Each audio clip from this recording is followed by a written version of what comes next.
Bonjour, Bonjour! on est là pour vous présenter la réunification des deux Corées. Ah oui, tout à fait. Alors, Joël Pomera, c'est un auteur et metteur en scène voilà, qui est maintenant très connu.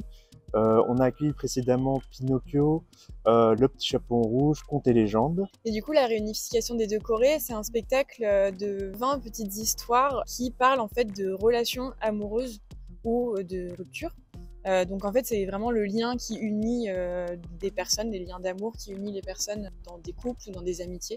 Et à noter qu'on alterne beaucoup les scènes à la fois de tragique, mais également des scènes un peu plus burlesques, un peu plus humoristiques aussi. Ce qui est marquant dans ce spectacle, c'est qu'il y a beaucoup de réalisme. Il y a une scène où il y a une femme qui est sur le point de quitter son mari, une autre, c'est un couple au bord de la rupture qui vient retrouver la nourrice après avoir fait une sortie tous les deux.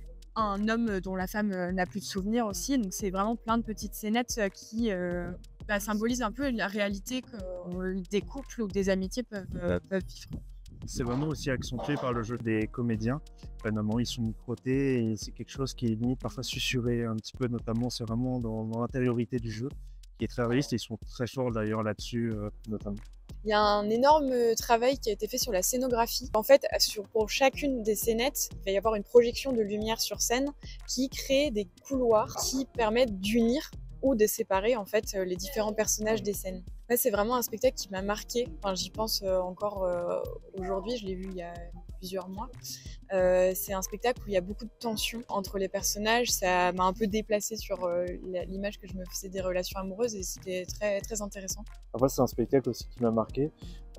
Déjà, effectivement, par rapport aux situations qui alternent vraiment sur des choses assez terribles, d'autres un petit peu plus burlesques, mais qui auraient quand même plutôt un fond réaliste. Et puis aussi la beauté esthétique de ce spectacle aussi, en tout cas avec le visuel qui est assez incroyable. C'est vraiment un spectacle à voir. On vous attend nombreux du 3 au 6 avril au théâtre La Piscine. Oui, venez.